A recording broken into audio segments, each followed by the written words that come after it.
welcome to my channel. This is T's Thoughts and I'm Teresa, and I talk about all things faith, books, and lifestyle. In this video, I am sharing with you my February recaps and my March TBR. All right, let's get into it. Okay, so February was a good month.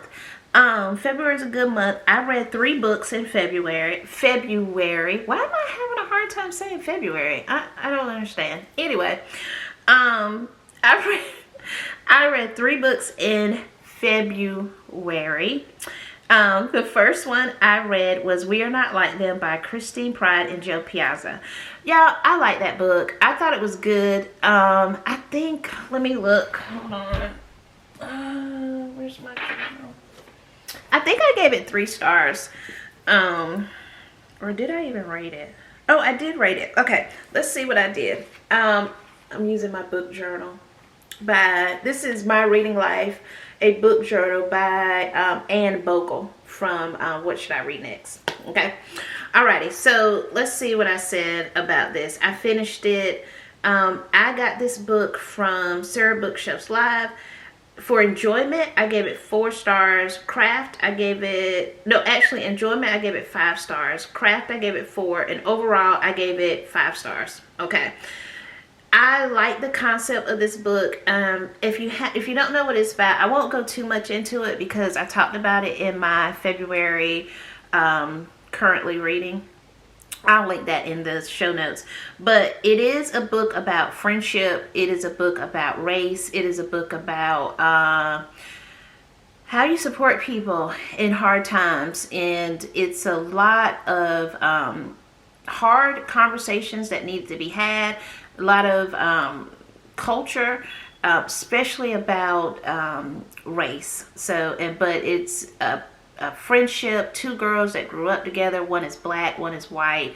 A tragic happens where a young black boy gets shot by police officers, and it just happens to be that one police officer was her best friend's husband that killed the boy, was involved in the shooting. And so it talks about those dynamics and how and one's a reporter, the African-American lady friend is a reporter, and so how that relationship survives, you know, that hard thing, and being supportive of one another and all those. There's some different dynamics. I think that one friend should have been a little bit more supportive of the other, and then one friend, who was the white friend, didn't know how to support her black friend. It was a lot going on in that book, but I think it gave me a lot of things to think about how to support friendship, especially through tough things, you know, and how some conversations just have to be had. Okay, so if you like those types of books, thought-provoking, I gave it 5 stars. Overall, I think it was great. Okay. This Close to Okay by Leesa Cross Smith was my second book. I haven't rated that yet, but y'all, I have mixed views, and I think I'm gonna do a book review on my blog about it, but I have mixed views on this one. And I won't go too much details on it, on what the book's about, because I did that in a video before, but the main characters, they had some hard things to deal with. I read some hard books this month. Okay, so this one was a therapist. She meets a young man, I should say, who was on the bridge, gonna commit suicide, and it was how she brought that person into her home who, you know, it was like, she didn't know if he was a mass killer, if he was a serial killer, a rapist. She didn't know anything. She just took him home, and pretty much by the end of the week had a relationship with him. But he was very troubled, and she didn't know his history and all that stuff like that. So it was a lot going on. And then in the end of it, they didn't even, well, I hate to spoil it. I won't spoil it, but read it if you want. All in all, I think I'm going to give this 3.5 stars. The book was good. I think if I heard her ex-husband's name one more time in the book, I probably would have threw it. But the story and how all things came out, I thought was pretty good. But I think I'm just going to give this 3.5 stars. Okay. All right. The last book I read for February was Wish You Were Here by Jodi Picoult. Yeah. Let me just say, I didn't like it. And I like Jodi Picoult. Again, I think I'll do a book review on the blog about it. I didn't even put it in my book journal. I like Jodi Picoult. She normally deals with some I like her books. They're normally pretty good. This one, however, how can I put this in words? It was a tad confusing. Even though I think I understand her concept. Okay, it's one of my first COVID books. Probably gonna be more coming along, but it was in the middle. It was at the beginning of COVID, taking place in New York, and this young lady whose life was seen to be on the fast track. She is going on a trip. Her and her boyfriend. And on this trip, she thought she was going to get engaged and this, that, and the third. Well, he's a doctor, and they decided that he had to stay because COVID just hit and he needs to stay, but they spent the money on the trip. So she goes on a trip. Well, she gets there, and it is just, I guess for me, it kind of gave me some dystopian vibes a little bit. And I don't care for dystopia. She gets on this island. Everybody's shutting down because of COVID. There's no one she can talk to. It's almost like that Tom Hanks movie when he's stranded on the beach and all he talks to is that soccer ball. That's kind of vibes it was giving me. It was. She wasn't talking to anybody. It was like everybody's gone from the island. Where is everybody? I don't know. So anyway, she meets this girl, and it was just strange. The book was strange. And then I don't want to give away the ending, but if you want to read it, and I'm probably not giving it a good description for you to want to read it, but it was just strange to me. The ending caught me off guard a little bit, but it did make the parts of the book that I didn't quite understand. I guess I understood it because I'll just tell you, if you don't want to know the spoiler part, she was dreaming. She ended up having COVID, and she woke up thinking that she went on the trip, and she survived COVID, and then all her life changes afterwards. So anyway, I'm not sure I liked it, but again, I love Jodi Picoult. I keep reading her books because this was just it just wasn't a good one for me. Probably a good one for you. Okay, all right. So that was Wish You Were Here by Jodi Picoult. All right, so let's talk about March books. I'm excited. Okay, so let's go to. Okay, so I added a book and didn't put it in my outline. Okay, so the book that I'm currently reading is called Black Cape by Charmaine Wilkerson. I picked this book up. I saw it.